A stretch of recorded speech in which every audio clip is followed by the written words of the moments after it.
My name is Ruth Kennedy Walker, reporting today for World Bite, here at Newcastle University at the Bedson Teaching Centre, and I'm going to be talking to some people who've been taking part in the great debate here at Newcastle today. So the first session that's been held at Newcastle today, we watched the video Flush It, and I'm going to talk to a few people who watched that video and see what they felt about the video and their views after watching the video. I'm 34 weeks pregnant and I used the loo quite a lot because the baby pressed on my bladder. It's funny, this is my favourite place.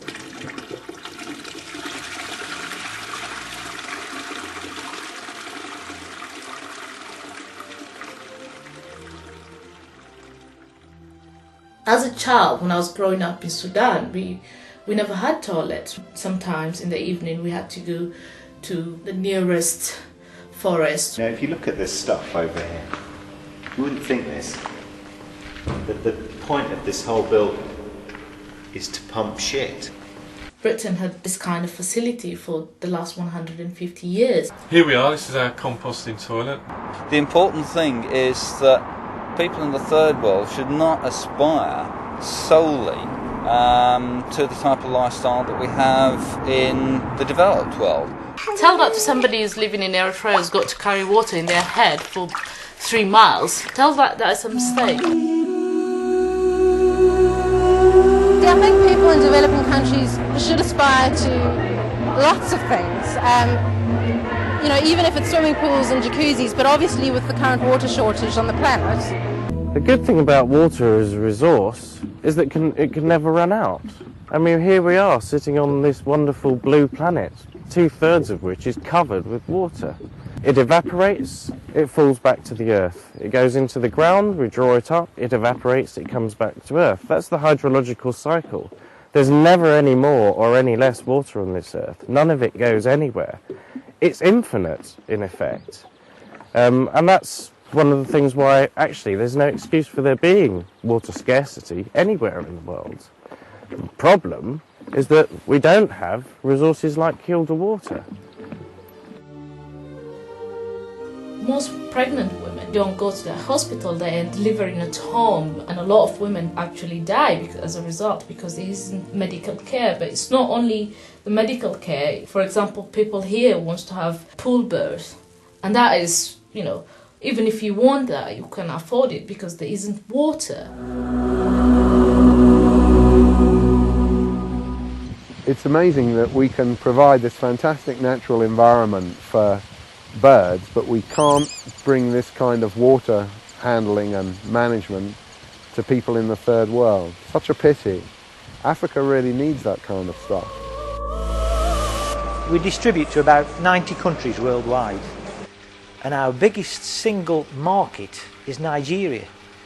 The flushing toilet revolutionised health. It will help improve the standard of living no matter where in the world they're used. It's not even money that's stopping development anymore, it's ideas and organisations telling us that we need to consume less and we don't need what the West have.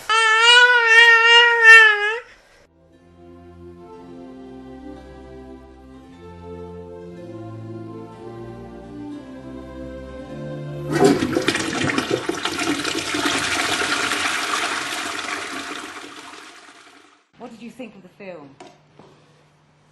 I don't know. I am from Togo, and I'm happy with many things I've seen in England.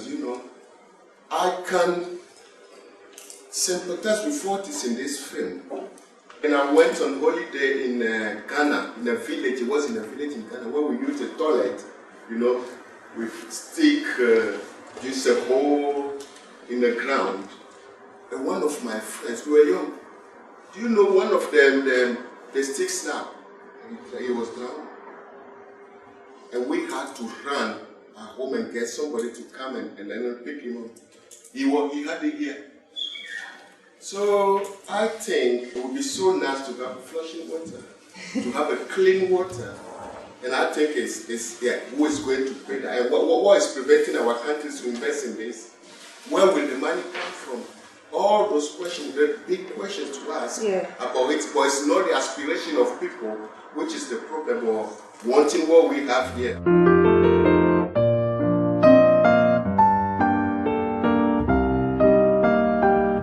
What did you think of the Flush It video that you saw earlier today? Well, it's been really interesting with the development aspects that were put across and the kind of engineering and infrastructure water options that were put across in the video, because it's quite different to what I've been taught so far this year in my course, because they're basing that on large infrastructure like water and pipes, whereas especially the last week of my teaching was developing countries and engineering, and it was put across basically that it should be pit latrines and boreholes as much as possible.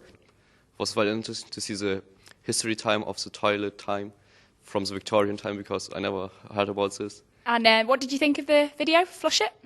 I thought it was really good. I really like watching videos like that which give people's personal opinions and their points of view, and it was really interesting to see someone from a developing country who'd come over to England and had experience of both of the sides of the story, and to hear her opinions on it as well.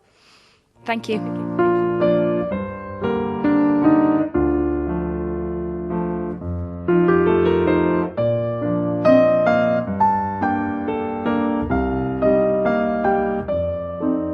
Welcome to Don't Shout at the Telly North East. I'm your host, Ruth Kennedy Walker, and I am pleased to introduce today our expert, Dr Caspar Hewett, who is an expert in environmental consultancy. I'm just wondering if you could start the event off, please, Caspar?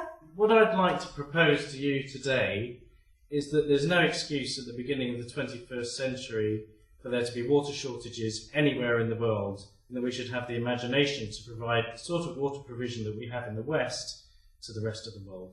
How real is this water scare? Is it not just everybody jumping on the bandwagon? The problem we have in the real world is getting water from A to B. In some places there is a real shortage of water for people, but that's because there's a lack of infrastructure or a lack of development that enables people to access that water. Do you think a national grid for water, like there already is in place for sort of gas and electricity, would be a good idea, especially for Britain? In Britain, it probably does make quite a lot of sense. We're quite a small country. It would be quite practical to do. It actually seems to me that it's probably about time we did it. It's quite surprising that it hasn't happened already. Is there not a problem with kind of like the mixing of waters from different like geologic backgrounds? So you've got like a chalk-based river, and then it's coming in contact with something like flakes of sandstone that's going to have a big impact on like the environment, the kind of fish that can live there, the invertebrates, and with like the Water Framework Directive and all of that kind of institutional policy that's out there at the moment, is that actually a feasible option, do you think? It isn't a feasible option with the current Water Framework Directive and the policy, but I would say that's a problem with the policy. The emphasis of the Water Framework Directive is very much on the environment and not on water provision for people. Yeah. And that I would actually see as a genuine problem that we would have to deal with. It's a political problem, not a physical problem. Yeah. How do you think it is possible to have some big reservoirs in very hot countries as we have in England, and how do you think it could be realistic? You have to be realistic about conditions in different places, so perhaps different solutions for different places. In some places, a better solution than reservoir might be desalination, for example, but also imaginative ways of storing water. I mean, it has been done small scale, but very large scale storage of water underground. Covered reservoirs could be a solution for very hot countries. Do you think is it realistic to have some big desalination factories in Africa with the current technology we have now? With the current technology we have now, yes, but with the current level of development in a lot of Africa, no. There the problem is clearly that we need a higher level of development in those African countries that don't have it. It takes a lot of hard work to put systems into other countries other than ours. Shouldn't we be concentrating more on getting our water problems solved rather than others? I don't think in the UK that we really have a problem with water. Our water isn't connected yet from the north and the south. Right, I'd consider that. Once those two are done, we should be looking at other countries afterwards. I would say we should be looking at both, I guess. I certainly think that we should solve certain problems we have with water shortages in the south, for example, because it seems ludicrous that in a water-rich country like the UK, that you don't have sufficient water in the summer to, you have hose pipe bans in London and all this sort of thing. That seems ludicrous, and that is something that we should solve, and we should solve that now. But that doesn't mean that we should put on hold solving water shortages in other parts of the world. Is desalination of seawater a good idea? I think it's a fantastic idea. I think it's a very practical idea for a lot of places. It's been very successfully used in some parts of the world. Most notably, Dubai has been using it for long term. And of course, they've had the sort of wealth to be able to desalinate in a desert country, which really shows how that technology can be used to provide water somewhere where otherwise it would be quite impossible for that many people to live in that way. What about for landlocked countries? Landlocked countries, desalination is more of a problem. However, again, it depends how imaginative we are about infrastructure. If we're thinking really big, and thinking about infrastructure on a continental scale, and thinking about piping water from the sea inland, then perhaps it will be practical in the future. It's not practical today because we haven't got that sort of infrastructure, and people aren't thinking in that sort of imaginative, big-scale manner. But with most of these plans, isn't wealth a problem? Like, where you're going to get all the money from that's necessary? Two ways I would answer that. I mean, one, clearly wealth is a problem. In developing countries, a lack of wealth is a problem, and it's holding back development that people badly need. But another way of answering that would be to think of it completely the other way around. What do we actually value?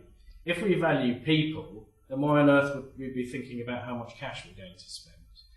If we actually look to the Victorians, for example, because they believed in their society and they were very confident about where they were going, and they were willing to spend whatever it took to provide a pipe network to the whole of this country in a very, very short space of time. That's not the only infrastructural development project that they did in just very, very rapid time. It's indicative of the way they thought. They didn't say how much is that going to cost. So cost and how we relate to that and how we think about it is depends on how we look at ourselves actually.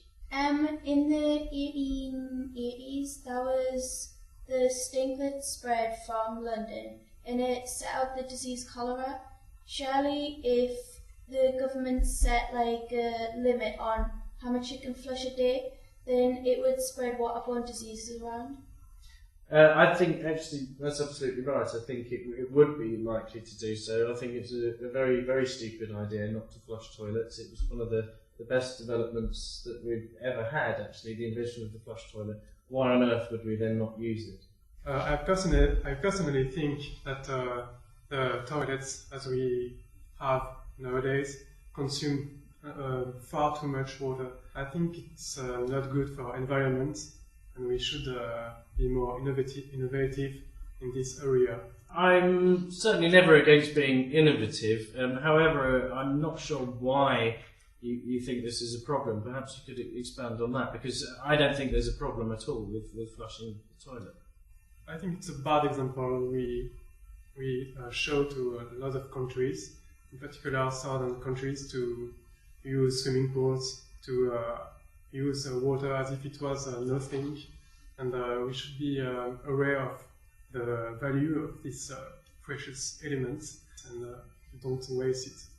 But it isn't. I mean, we live in a water-rich country. That to me doesn't make any sense at all. Not only that, we live in a water-rich planet. I think it's unequal. We have a lot of water in England, for instance, but lots of countries haven't the same available water. So by that argument, I mean, should we perhaps encourage people that have a lot of sunlight to not use solar energy? Yeah, but don't we need to process the water, and in processing it, don't we use resources that we wouldn't have to use, say, processing sunlight, for instance, to take energy from that? Well, I mean, you have to generate solar panels and you have to make them. It's all technology. It all requires human input. Yeah, but we have to make sure there aren't any diseases or bacteria or contaminants in the water. Whereas we don't have to clean them out. So aren't we using resources, whereas you pay for the solar panels and it's kind of a one-off initial payment, apart from when they have to get repaired. You don't have to pay for its usage. They actually are quite high maintenance bit of technology. Do you think it's a good idea that these people in the less, third world countries are aspiring to be like us and wanting everything that we've got, like, these power showers and swimming pools and jacuzzis? Because if everybody in the whole world, we know that the energy consumption is just not realistic. And I'm not saying people that deserve to have the same as us, but this kind of thing of is it right that they should aspire to what we have? When you flush a toilet, I know it's like something like 30 litres for one flush. It's something ridiculously high, and that's like way more than some people in Africa have per day for drinking. Like some 1 or 2 litres in some really arid areas. I think I find that concept like really hard to get over when we flush a toilet, I don't know, 3 times a day maybe, and it's just such a wastage. And just to add to that, I think it just shows the difference, this difference between those third world countries and us. It's just that we seem to grow and use more and more and more, and they just don't seem to be going anywhere. Do you know what I mean? And I feel quite guilty for knowing, or having, boiling this kettle or whatever, or as you say, flushing the toilet, and there's someone out there who hasn't even got enough, or has had to walk 7 hours, 8 hours to just get the same amount of water that's in my system to flush the toilet. I just think it's it's not very nice. Like the rich get richer and the poor just get poorer. And it's just so hard to do something about that. What are you going to do if we can't take the water over there? What are we going to do with it? Are we just going to leave it sitting over here? Why not use it? We've got it there to use. So what are you going to do with it in the meantime until we can ship it across the places that need it? I think it is a really good point. If it is here, there's no point in begrudging ourselves because thinking, oh, they haven't got enough, so we should, But I just think we have got enough. We've developed so much, and I think the focus needs to be on those countries and those, however, it's just under 1 billion people who don't have safe drinking water, and I just think that is such a shame. And you hear things about Americans spending billions and billions of dollars on ice cream, and it's just like, what, why do you need to do, just the way people think about water. I think it's just taken for granted a lot. If they did have what we have eventually, I don't know whether that's sustainable. If there's so many people in China and Africa, and they are getting developed, and India especially is developing very quickly. And do they have the water resources in their countries for everyone to have a big flush toilet and a bath? There's been a lot of speculation about what we have compared to what other countries have.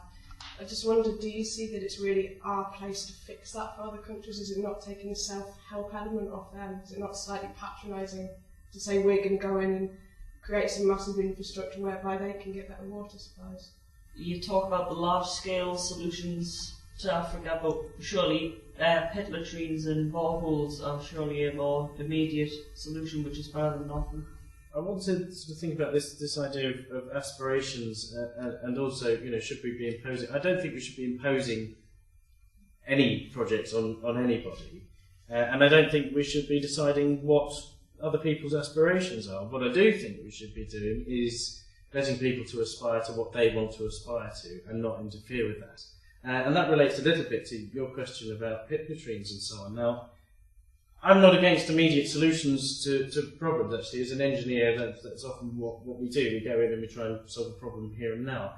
But actually, there's a reality behind the agenda of talking about pit latrines and the like in the developing world as a long-term solution. It's often said, don't we need a solution now? Yes, we need a solution now. But if we don't think big, and if we don't think about the long term, and we don't think about real infrastructure and real improvement, then people will be stuck with pit latrines in 50 years' time, which isn't acceptable. So there's two sides to that story and that question. That's all we've got time for here at Don't Shout the Telly North East. I'm your host, Ruth Kennedy Walker, and please leave your comments online about what you've seen here today. Thank you.